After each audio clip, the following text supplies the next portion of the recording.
Got a letter this week. There was a guy, he used to go to church here about 4 or 5 years ago, and his wife and son got baptized here. They were only coming for, I don't know, a few months, and job moved him, so I hadn't thought about him or anything.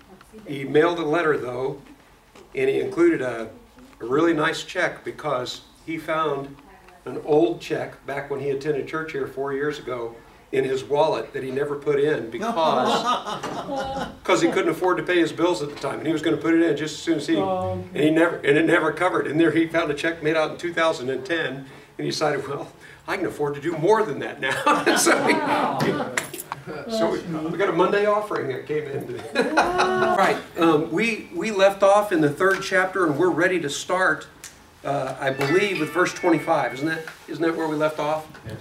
Okay, Romans chapter 3, verse 25. We're going to get there in just a minute. Can I have somebody look up 1 Peter chapter 1, verses 18 and 19? I'll tell you. Great. Matthew chapter 20, verse 28. Okay, 2 Corinthians 5:21. Got it. James 2:10. Got it. Genesis 17:5. And then Galatians 3, and I've got verse 7, verse 27 through 29. Great. I don't know if we're going to get to all of them tonight or not.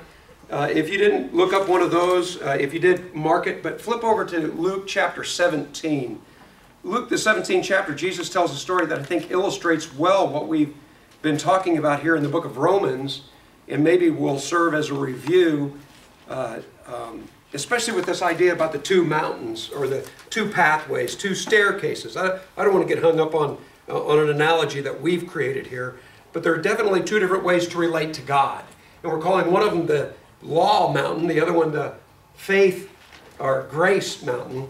The law mountain is characterized by works of law, any kind of law. The grace mountain is characterized by faith. And we're going to start getting into more detail there, but so far in the book of Romans, God, through the Apostle Paul, is showing us that any kind of law you've got, the problem is nobody can keep those laws, so you can't do well enough, because the basic premise of law is you do right and you succeed. You keep the commands, you escape the punishment. But if you break the commands, you suffer the punishment. It's just fair. It just makes perfect sense. But what we usually don't figure into this equation is the fact that you only have to break one law. You only have to mess it up a little bit, and you failed. You know, 99.9% doesn't mean you kept all the laws. It means you broke something. And if you broke something, then you didn't succeed. And all he's doing in these first 3 chapters is just redundantly making the point that any way you try to approach God through works of law, keeping this law, or a moral law, or a conscience law, or just a general law, all those efforts, you may do better than anybody else you know, didn't do good enough to reach God. That's his basic point. Here's a story Jesus tells in Luke chapter 17. Did I already say where this was? Luke chapter 17. Luke chapter 17, beginning in verse 7, Jesus is telling a story, and he says, suppose one of you had a servant plowing, by the way, in this passage it's probably better to translate it slave. That might help us better understand the point that Jesus is making. Suppose one of you had a slave plowing or looking after sheep. Would he say to that slave when he comes in from the field, come along now, sit down and eat? Would he not rather say, prepare my supper, get yourself ready, and wait on me while I eat and drink? After that, you may eat and drink. He's saying, when a slave, you've got a slave and they're working in the field all day long, and they come in, you don't say, wow, you probably worked really hard. Why don't you sit down and have something to eat? No, that's your slave. When the slave finishes working in the field and he comes in, it's supper time, you say, I'm the master, you're the slave. Fix me something to eat, right? That's just the arrangement. And he says after that, then you can eat. Verse 9, would he thank the servant or the slave because he did what he was told to do? What's the answer to that? No. Why? Because he's a slave. Verse 10, so you also, when you have done everything that you were told to do should say, we are only unworthy slaves. We have only done our duty. Okay, this sounds like kind of a harsh story on the surface, but do you understand the point he's making? If you want to relate to God that way, by being good enough, then guess what? No brownie points, because everything you do is required. This is where, to me anyway, that illustration of the marriage contract works so well. If a guy signed a marriage contract with his wife, get this lady to marry him that said, everything I ever earn belongs to you, totally at your discretion. Every penny, everything. And then one day at work, every day, after he's married, he gives her the paycheck. Some people give him money or whatever. He always hands it over to his wife. But one day at work, he gets really thirsty and he goes over to the soda machine and he buys a soda. And one of his friends sees that and tells his wife, hey, he bought a soda today. Well, let's say he'd been married for 10 years and had given her $400,000, for those 10 years. But he bought one can of soda, and she's like, hey, you broke the contract. And he says, oh, I'm so sorry. I'll work overtime next week. I'll earn some extra money. I'll borrow money. What's the problem with that? It's already hers. Yeah, all the overtime's already hers. Borrowed anything he acquires, already hers. He cannot make up for it, even if it's just one can of soda, because of the nature of the contract. That's what you've got when you've got law. There's two ways you can look at this. A lot of times when you say life's not fair, that's really tragic. But there's another sense in which, aren't you glad God's not fair? We don't like it when it's not fair against us. But as far as our relationship with God, you want that fairness, you want that standard that, okay, you keep the rules and everything's fine. The problem is we don't keep the rules. Okay, again, I don't want to be too redundant here, but this is a point the Bible makes again and again. So let's back up just to verse 23 to get the flavor of this. He's quoted a bunch of Old Testament scriptures, a bunch of different places to make this point that nobody is good enough to earn that relationship with God because they've worked so hard that God says, okay, you've perfect score, you can have a relationship with me. Nobody's ever done that. Verse 23, everyone has sinned and fallen short of the glory of God. Do you remember we talked about this last week? What does the word sin mean? Give me a definition of the word sin. Miss the target. To miss the target. That's exactly right. Again, this sounds redundant, doesn't it? Because he says everybody has missed the target. Everybody has fallen short. Well, that's kind of like missing the target, right? But he's describing falling short of God's glorious standard, my translation says, but the glory of God, the perfectness of God. So, if you were as perfect as God, let's say it this way, if you always did what God wanted done in any situation, then guess what? You passed. The point he's making is nobody has ever, besides Jesus, no other person has ever always done what God would do in a situation. Okay, this verse also tells us something about the nature of sin because it's against who God is. We've already talked about that, but please remember that again. Because once you understand that, then the consequences of sin makes more sense. It's not that God's getting upset. It's not that he's getting bothered. He's responding as he should because sin is against the nature of who he is. Therefore, the result of sin, the punishment, is going to be being removed from the presence of God. We'll get into that more later on. Verse 24, yet God freely, everybody's fallen short, but God freely and graciously declares that we are righteous. Okay, what does the word imputed mean? Assigned. Excuse me? Assigned. Assigned. Oh, that's a good way of putting it. Assigned. Even though, picture the courtroom scene. Maybe this one will work well. Picture the courtroom scene where you go in there and you know it's a violation, you know you've done wrong, and you can't think of an argument. And it's kind of like, oh, I'm toast, right? And the judge looks at you and sees the evidence as well, and he says, not guilty. I'm not going to hold you accountable for this.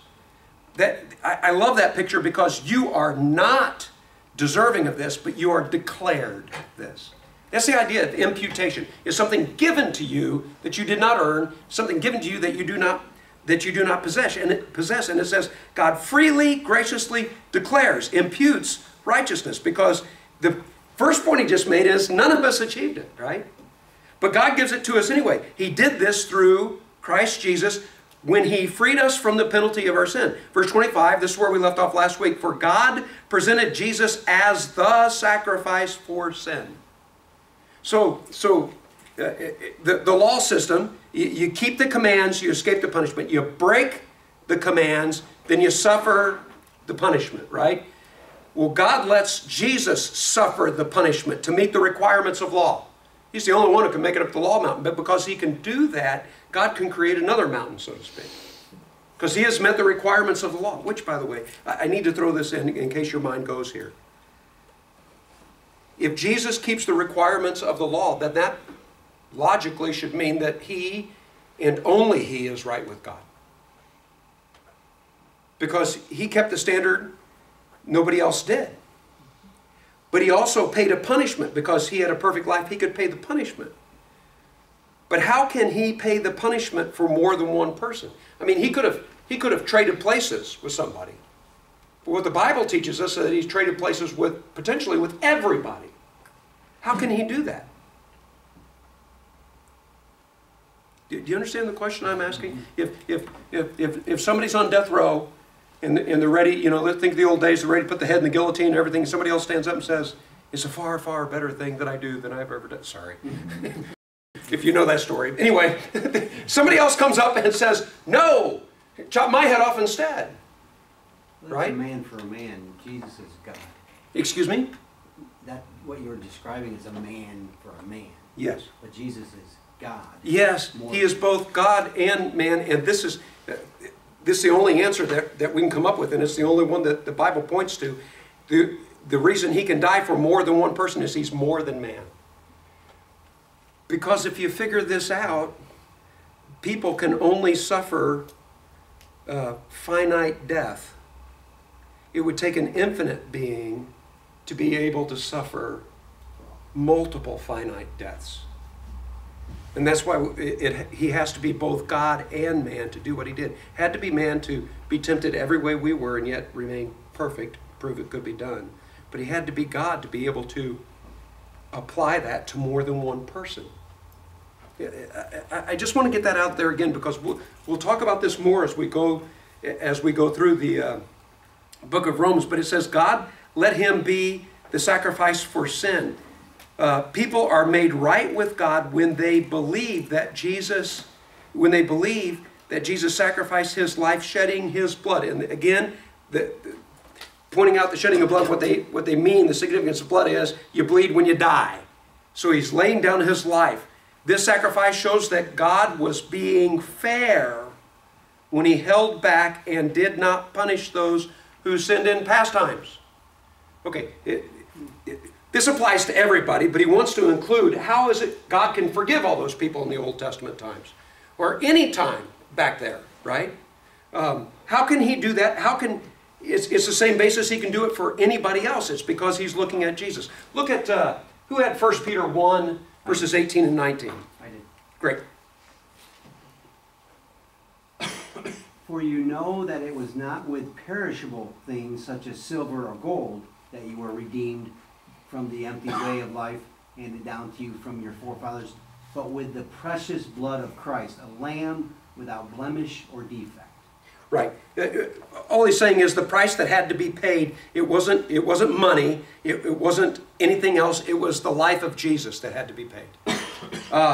Matthew chapter 20, verse 28. Just as the Son of Man did not come to be served, but to serve, and to give his life as a ransom for many. Okay, ransom, paying back. In other words, God has to be fair because it's part of his nature, which means sin has to be punished. So even though let me say it this way, the law mountain totally makes sense, but once you start getting over to the grace mountain, which the grace mountain says that people who are sinners can still be forgiven, then you've got all sorts of questions. Because if sin is against the very nature of who God is something he cannot ignore, then how in the world can he forgive people who sin? Well, the answer to that is somebody had to pay the price. Well, what is the price? The price is separation from God. The price is death. Somebody has to die for us. And redundantly, the scripture says that Jesus is the one who pays that price. Jesus is the one who pays that ransom. He's the one who takes the place. 2 Corinthians chapter 5, 21.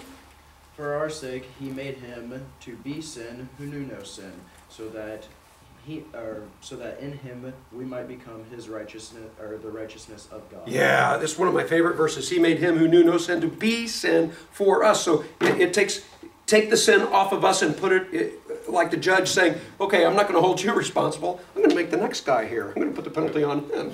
You know, and automatically, you know, this is part of the grace mountain. It's like, well, that's not fair. That's grace. And I don't mean to make light of this, but behind grace, there has to be a fairness because of God. God has to meet the requirements of his own nature. Sin must be punished.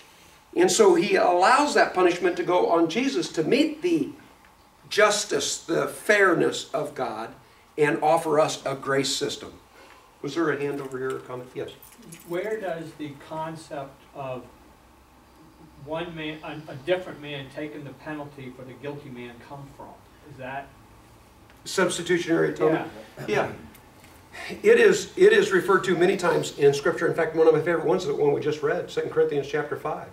He made him who knew no sin to be sin for us. So, trade places. He knew no sin, our sin, goes on him. okay? Yeah. By the way, it just presents it as a fact. This is what God did. Maybe you were asking more than that. If you were asking the concept of redemption, that's built into the Old Testament. Because part of the Old Testament is to teach us, give us shadows of what's happening in the New Testament. Well, in the Old Testament, there were a lot of things that could be redeemed, which meant you had to buy them back. Do you remember the concept of redemption in the Old Testament? Well, here's a problem, because one of the things that needed to be redeemed was people. Well, how can you buy that back? You can't offer. You can't pay that much. You can't sacrifice a life. And so part of the Old Testament system for redemption was there was the Levites who were given as priests. They had to enter into God's service. There were offerings and sacrifices that had to be made. Well, part of that concept was, I mean, again, it's just a shadow of what's to come. But it's this idea, we owe this to God. Why do we owe this to God? Because we were slaves, and he set us free. We've got a free life now.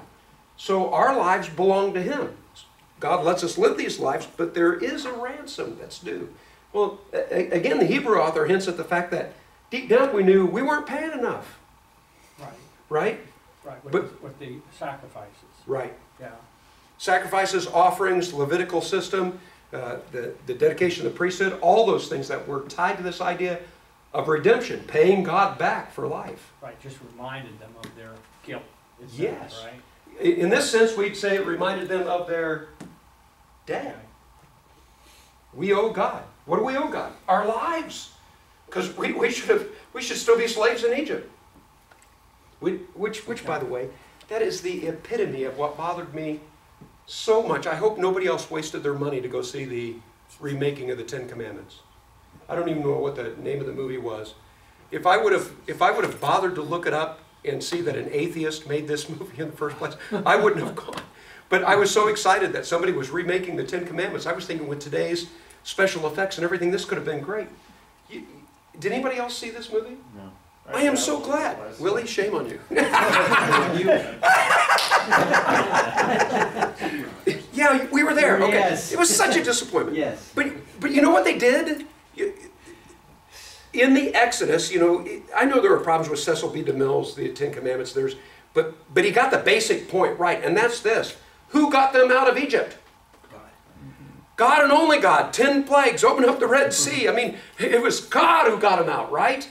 See the power of God, lifting up the staff, just again reminding the people, it's God who delivers us. You know what this movie did? The movie made Moses come in and train the people how we're going to get out of here, made them into a fighting army and everything. It's kind of like, but that's the whole point of the Exodus. They couldn't get out. Man can't do this. God had to do it for them, so I'm sorry. Mark? Yes. He was asking about man for man. Oh. You were talking about the Levites, just because I just read it in my Thank you. thing, is the firstborns Yes. were supposed to be over for God, and they were redeemed by the Levites, one for one, and that for man, and there was too many of them. That's where they had to pay extra. There was more firstborns than there were Levites. Thank you so Man for much. man. Thank you so much. That's exactly right. And that is the core of what you're talking about. But there was even more than that as far as the redemption system was concerned. And that's, again, trying to teach us of something it's a foreshadowing of what Jesus was going to do. Okay. Excuse me, Pastor. Did anybody find a pair of red rimmed glasses? You've not heard of anybody? No. Okay. Okay. What verse were we on? We just finished, we haven't finished 25 yet, have we? Last line of verse 25, this sacrifice the last part of verse 25, this sacrifice shows that God was being fair when he held back and did not punish those who had sinned in past times. I did read that, sorry. Verse 26, for he was looking ahead and including them in what he would do in the present time. God did this to demonstrate his righteousness. What does righteousness mean? Doing what is right, being perfect, no flaw. God has no flaws, and he demonstrates the fact that he did what was right, for he himself is fair and just. And he declares sinners to be right in his sight when they believe in Jesus. You have to bring this redemption idea into the picture, because that's the only way that God can both be fair and just and do what is right, because he has to, and at the same time save you and me. Another way of saying, it's the only way we can have a grace mountain. God could be fair and just to himself, that's no problem, but we all die. For God to be fair and just and we don't die, you have to bring in this system where there's redemption, where somebody else takes our place. And the only one capable of doing that has to be somebody perfect. The only one who can do it for more than one person has to be also divine. So Jesus is the only one who can accomplish this. Verse 27, can we boast then? Can we boast then that we have done anything to be accepted by God? We don't even have to read the rest of the verse. We know the answer to that, right? Of course we can't. We can't boast about this because it's a grace thing. No, because our acquittal, I like the terminology used here, because our acquittal is not based on obeying, no article. What does that mean? It's not based on law, any kind of law, right? Again, there's no article there. It is based on faith. So we are made right with God through faith and not by obeying, again, no article, not by obeying law. In fact, it literally says works of law. It's not works of law. It's not the work system. It's faith in what God has done with Jesus that gets us right, with him. I just want to give a little reminder here, though, when we're talking about faith here, we are not talking about, we're going to be making a strong distinction, and I want to make sure that we're very clear here. Works goes with law, and that makes sense, right? Faith goes with grace. That's what we're going to start to develop here through the rest of the 3rd chapter, all the way up to the 8th chapter. We're really going to develop this idea that God graciously, freely gives us something we don't deserve. It's imputed, and it's made possible by Jesus, right? Well, who does he give that to? He gives that to those who trust him. It's a trusting belief. The Bible uses the word faith. Please don't make the mistake of saying faith only. If you mean faith only, we talked about this a few weeks back. There's a movement that we refer to as the faith only movement, and I'm sorry, I don't want to get into that, but don't be so narrow with this idea of faith that you mean you can't do anything. What we are talking about, the distinction between works and faith, is the distinction between wages, earning, accomplishment, works, versus trusting. Here's my analogy. If somebody gave you a check because you just put in 40 hours of hard labor, that's something you earned. That's something you deserved. That's something you worked for. If somebody just comes up to you because they like you and hands you the same check or even a larger check, in both cases, you have to write your name on the back of the check when you take it there. You endorse the check to get the cash, right? The first case, you earned that because you worked. And so you get paid, wages. That's the kind of work we're talking about. The other one where a gift was given to you, you really didn't get the gift until you wrote your name on it and took it to the bank. Then you get the money. You did something. Did you earn it? No. Faith does require repentance. It does require a response. The point we're making, which by the way would include baptism, there are things that we do, but what we were saying is none of that stuff earns it. Does that make sense? Because if we assume that faith means doing absolutely nothing, then we're in real trouble here, because it doesn't just do away with repentance and baptism and everything else. It does away with faith. Because faith is something you have. Does that make sense? When you're too narrow here, it can't be too narrow. If we understand these mountains, the word works we're talking about is merit. It's earning. It's accomplishment. It's that kind of thing that we're talking about. Okay, verse 29. After all is God... let me read verse 28 again. So we are made right with God through faith, not by obeying law. It's not an earned thing. It's not an accomplished thing. It's something that God gives those who trust in Him. Verse 29, after all, is God the God of Jews only? Isn't He also the God of Gentiles? Of course He is. There is only one God, and He makes people right with Himself only by faith, whether they are Jews or Gentiles. Remember where we have come with this? We've been dealing with the Jew-Gentile difference because the Jews had God's law. And He's making the point, okay, you had a better way to get to God, but you didn't keep that. And He's making the point that there's not a distinction between Jew and Gentile. And when He starts introducing this idea of grace, He wants to again hammer this idea that grace is not just offered to Jews. It's offered to anybody who has faith. It doesn't make any difference if you are a Jew or a Gentile. Verse 30, there is only one God, and He makes people right with Him, with Himself, only by faith, whether they are Jews or Gentile. Verse 31, well then, if we emphasize faith, does this mean that we can forget about law? Of course not. In fact, only when we have faith do we truly fulfill law. Okay, I think we've said this before, but law, what is the purpose of law? If it doesn't make us right with God, which, by the way, potentially it could make us right with God if we were perfect. But we're not, so let's get that one off the table.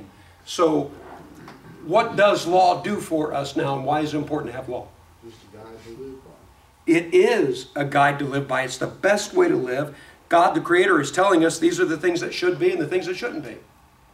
As long as we keep in mind that doesn't earn us brownie points that gets us into heaven. I know this gets a little confusing because the Bible does talk about rewards. God does reward people for what they do, but that does not get them to heaven. In fact, the very place that, one of the places that speaks most clearly about rewards in the New Testament is 1 Corinthians chapter 3, verses 10 through 15. That very place talks about the fact that we're saved by grace, not by works. But God will reward good works. Doesn't get us to heaven, but God will give rewards for that. What else does law do for us? The reason we keep the law is because it's a good and right thing to do. This is the way that God has made the world. But what's the second purpose of the law that He has already talked about here in the book of Romans? Points us to our need for Christ. It points us to our need. Points us to our need. It shows that we are lawbreakers. That's a lot of fun, isn't it? It's kind of like, why have a law? So you can prove to yourself that you're not good enough. Well, that's important. That's really important, because if we don't get that, we'll have this false concept in our mind that we can actually earn favor with God, and we can't do that.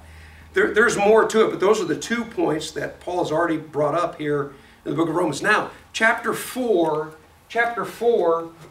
in the 4th chapter, he's going to use, depending on your translation, he's going to use these kind of words. And he's going to compare the law system to the grace system. He has quoted scriptures, and he's presented the facts to us in the first 3 chapters.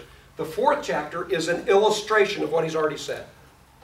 In fact, when we get to the 4th chapter, I personally really like this kind of thing, because you can tell me what I need to know, but if you could illustrate it for me, if you can give me an example of it, it just helps me understand it so much better. So that's what he's going to do.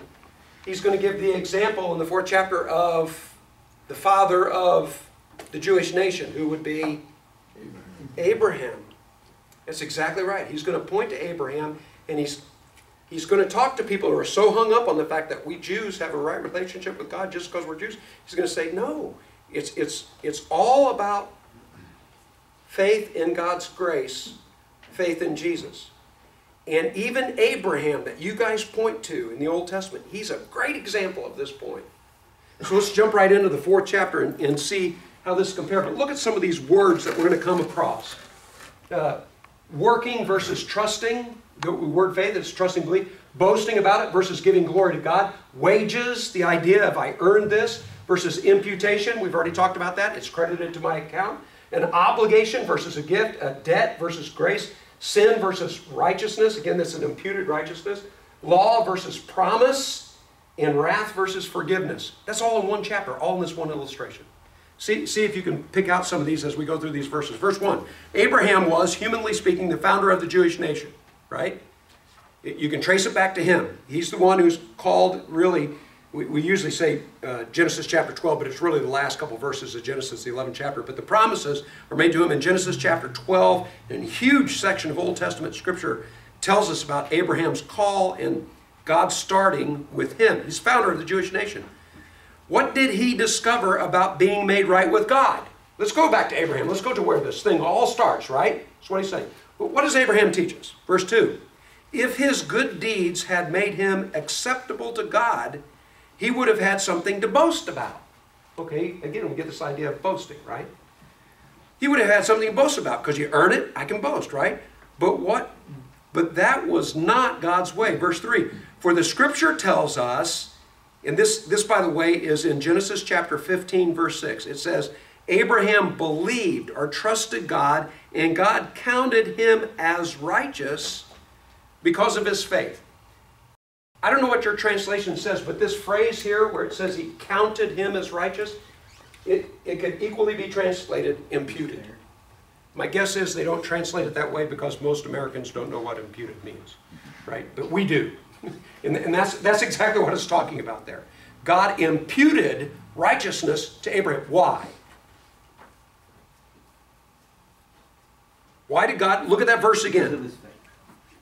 God imputed righteousness because he believed God. Okay, right off the bat, what's the first thing you think about when you think about Abraham? God comes to Abraham while he's in Ur of the Chaldeans, and he says, I want you to pack up, leave everything, go to this place where I'm telling you. What does Abraham do? Yeah, in fact, it's in the, remember this in the book of Hebrews? The Greek sometimes is very specific, and it says that the grammar there implies that while God was still speaking, Abraham was packing up and ready to go. So there wasn't any delay. It was instantly. So he trusts God and acts on that, which, by the way, do you see this? It's like endorsing the check. If you really trust somebody, you're going to do something. It's one of the major points that James makes. We're saved not by works, but by faith. But the kind of faith that saves us, you will be able to tell by your works. Because what you really believe, people can see.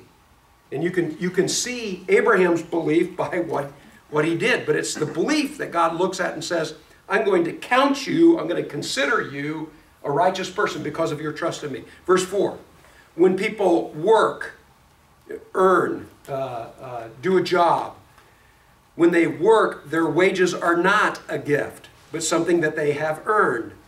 But people are counted as righteous not because of their work, but because of their faith in God who forgives sinners.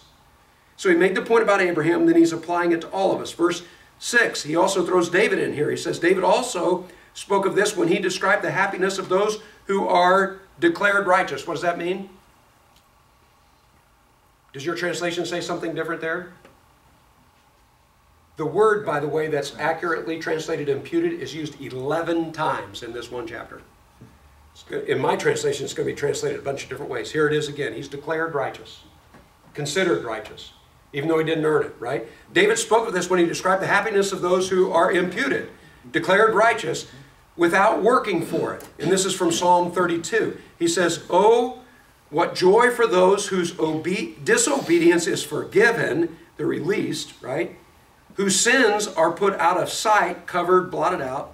"Yes, what joy for those whose record the Lord has cleared of sin."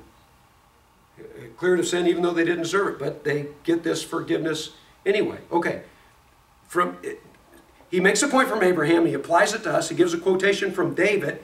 Now he's going to go ahead and apply it to those who are Abraham's family. Verse 9. "Now is the blessing only for Jews, or is it for the uncircumcised Gentiles?" Because when you bring up the subject of Abraham, you might automatically assume, okay, Abraham's the father of Jewish people, this applies to the Jews. So Abraham gets imputed righteousness, therefore we're Jews, we get imputed righteousness, right? And he doesn't want us to go there. He says, is this blessing only for those who are the descendants' bloodline? Or does this also apply to people who are not a part of the bloodline, the Gentiles? Well, we have been saying that Abraham was counted as righteous by God because of what? Faith. What he means there, because of faith, not circumcision, not bloodline. It's because he trusted God. Verse 10, but how did this happen? Was he counted as righteous only after he was circumcised? Or was it before he was circumcised? Why is he bringing up circumcision? That's a little up. So he was told not only to circumcise all the men, but to make it a practice from that point forward that every male child on the 8th day of his descendants was supposed to be circumcised. It was a sign of the covenant relationship. What does that mean? It was a sign that they had this relationship with God, that they were owned by God. Right? When was Abraham declared a righteous person? When did God say, imputed, you're covered? Before. Years before. This is a point that's going to hit the Jewish reader over the head. Because it's kind of like, it really doesn't have anything to do with being a Jew. It has to do with anybody who has this kind of trusting belief in God. So he's making the point that it happened before, after he was circumcised. He's counted righteous after he was circumcised or before he was circumcised. Clearly, God accepted Abraham before he was circumcised. This is Genesis chapter 15, verse 6. I didn't put it up on the board, but if you put that in your notes, that's the reference earlier, back up in verse 3. Years before the promised child was born. So before circumcision was given to Abraham to be put into practice. Verse 11, circumcision was a sign that Abraham already had faith and that God had already accepted him and declared him to be righteous even before he was circumcised. This verse, I want you to look at this carefully. I really don't like this translation that much at this particular verse.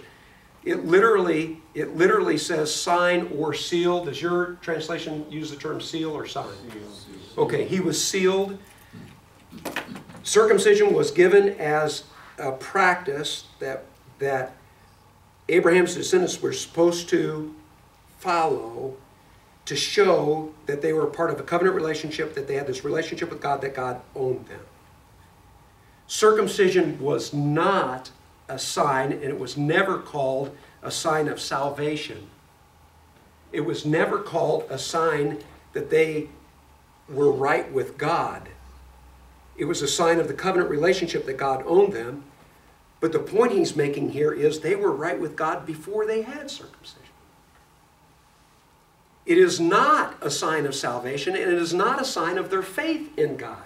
That's why I don't like this particular translation, because it almost makes it sound like it's a sign of their faith, and it's not.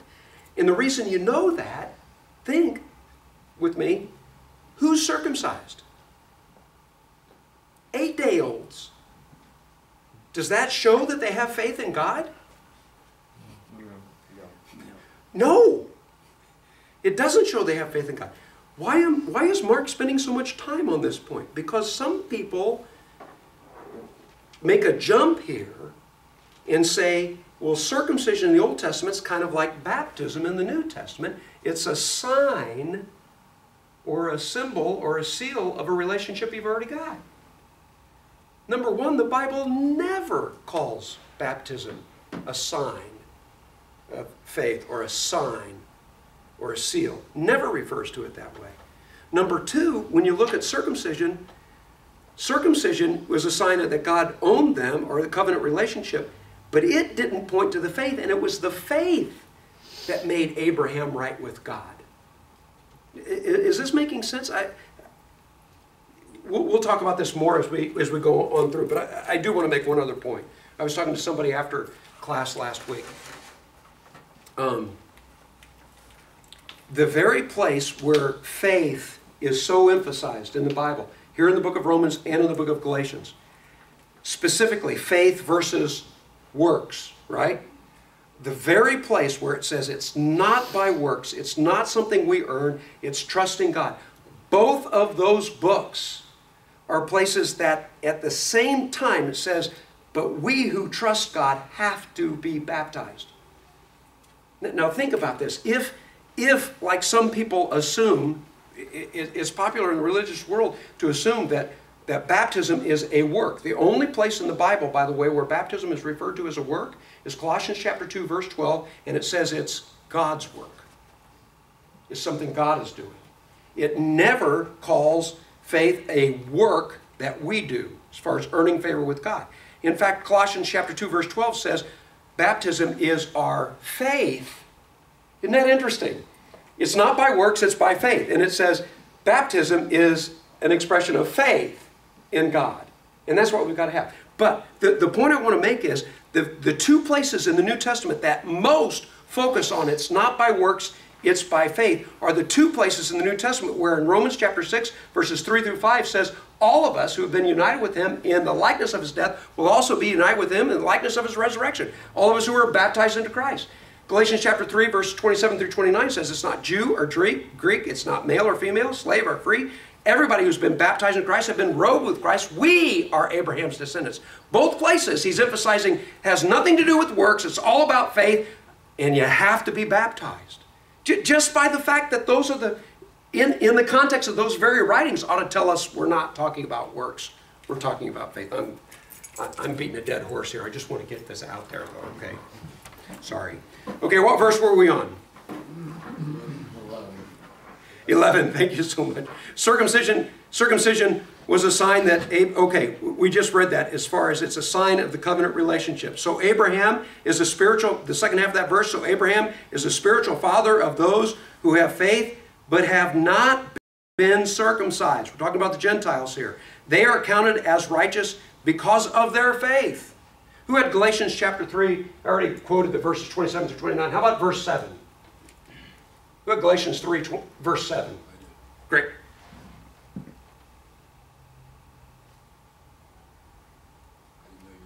Sorry.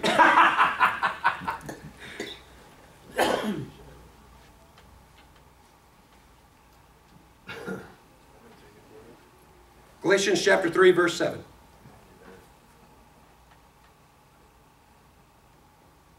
Know ye therefore that they which are of faith, the same are the children of Abraham. Okay, he's saying, again, he's just saying the same thing that he says over here in the book of Romans, but in Galatians chapter 3, verse 7, who are the children of Abraham? Those who have faith, like Abraham had faith. Verse 12, and Abraham is also the spiritual father of those who have been circumcised. Catch this. Who are the circumcised? Who's he referring to? It's another way of talking about Jews. But look what he says. He's also the spiritual father of Jews, but only if They have the same kind of faith that Abraham had before he was circumcised. You know what this verse is saying? It's saying you can be twice a Jew. You can be a Jew bloodline, but you can be a Jew spiritually if you're a spiritual ancestor. If your spiritual ancestor is Abraham, and it spiritually is if you have faith, right? But he's also saying you can be a natural bloodline descendant of Abraham and not be spiritual descendant of Abraham if you don't have that faith. This verse is not only saying that we Gentiles can be part of this relationship with God, Grace Mountain, it is also saying that not all Jews will be there. He's already made this point a bunch of times, but he's making it again. Some Jews, any Jew can, just like any Gentile can, as long as they have faith in Jesus. Verse 13, clearly God's promise to give the whole earth to Abraham and his descendants was based not on his obedience to the law, but on a right relationship with God that comes by faith. If God's promise was only for those who obey the law, then faith is not necessary and the promise is pointless. For the law always brings punishment to those who try to obey it. The only way to avoid breaking the law is to have no law to break. Okay, verse 15 I think is a very important verse because it fits with his bigger argument, right? The only way you can avoid this if you want to operate by the law is either being perfect or not have a law. How do you not have a law? How do you avoid the law, Mountain? There's only one other game in town. It's called grace. But this verse also interjects something else that's extremely important. In the first 3 chapters, he said that everybody has a law, right? So who in the world doesn't see nature, have a conscience, or have the Bible? He says, where there is no law, neither is there a transgression. You can't sin if there's no law to break. It's just a principle, and he's throwing in there to emphasize a point for all of us, but it's also introducing this important thought. When somebody is a baby or mentally incapable of having a conscience as far as right and wrong or making sense of the world, this is an important verse. In fact, he's going to say this more than once. He's going to bring this back up in chapter 5 too. God's a fair God. So if you don't have faith, you know, what do you do about a child that's not old enough to have faith in God? Well, guess what? If you're not old enough to trust, you're not old enough to have a law. So the law system says only those who violate the law will be punished. Did they violate a law? No. God's being ultimately fair by saving the innocent, the babies or the mentally handicapped people. I think this is a really important verse.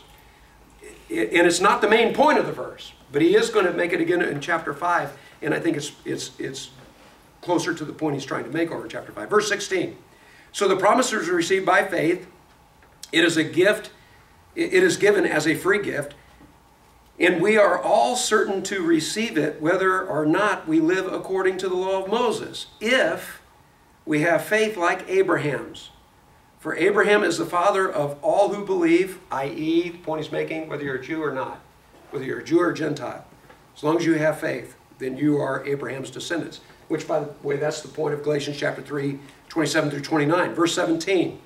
That is what the scripture means when God told him, I have made you the father of many nations. Again, that's Genesis chapter 17, verse 5. This happened because Abraham believed in the God who brings the dead back. What do you think that's referring to in Abraham's life? The son. Yes. Many people, I think appropriately so, say the quintessential example of Abraham's faith is when God said, I want you to offer your son to me. And he had to take that 3-day journey. And remember, the Hebrew author tells us, because when you read it in the Old Testament, you know, you might have a few question marks in your mind, but the Hebrew author tells us that Abraham figured he was going to have to kill him. He was as good as dead. Abraham wasn't going up the mountain saying, okay, God, I'm really going to do it. I'm really going to do it. You know, stop me now. No, in Abraham's mind, he was as good as dead. He was going to do it. And how in the world can you make sense of that? Because God said, this is the one that all your descendants are going to come through. And the Hebrew author tells us because Abraham figured out God can bring people back to life. So what was Abraham thinking? This is huge. How much, we talk about faith, how much did Abraham trust God? I'm going to kill him and he's going to bring him back to life. That's what it's saying. That's how big his faith was. Was there a hand over here? I was just going to say what you just said. He thought he was going to bring him back. Yeah. Yes. Well, look at the other thing here, because these two things are, and has been said, are the two things that are the most difficult for us to have faith about. And what is it? Number one, it says, he believed in the God who brings back the dead, brings the dead back to life, and who creates new things out of nothingness. It's referred to as ex nihilo. In other words, when God created the world, that's why people who say God took formless and void stuff and made it into something are really missing an important point of the Bible. Because where did the formless and void stuff come from? It came from God. When there was absolutely no building blocks, there was no matter, when there was nothing here, where did all that stuff come from? God spoke it into existence. Okay, you know what? There's no way in the world I can understand that. I believe that. I believe that because God is God.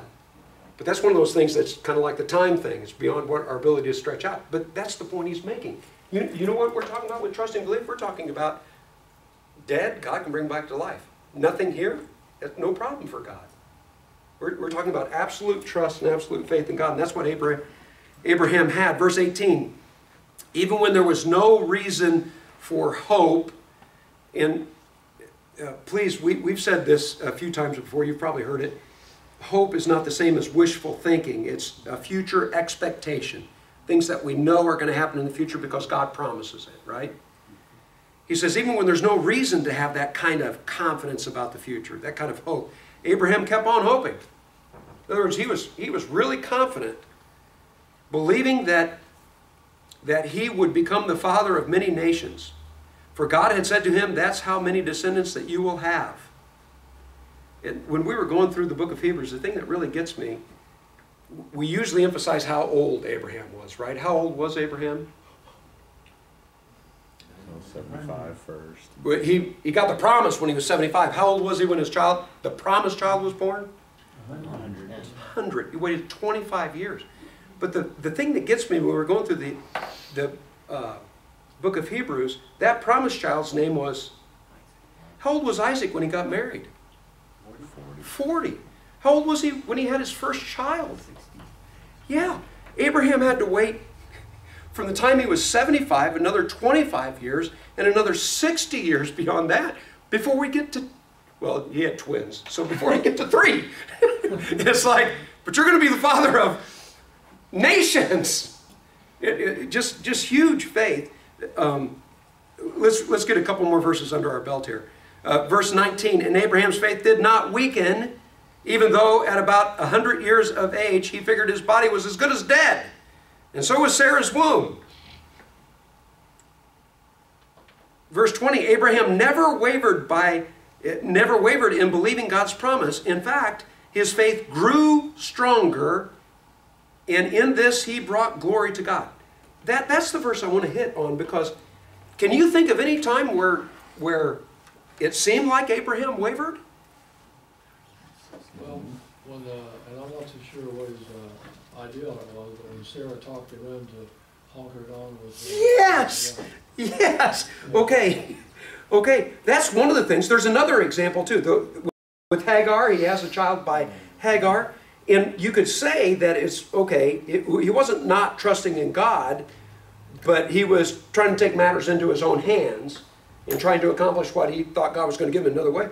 But the other one that to me just seems like a big blip on the screen as far as his record goes is when he was down in Egypt.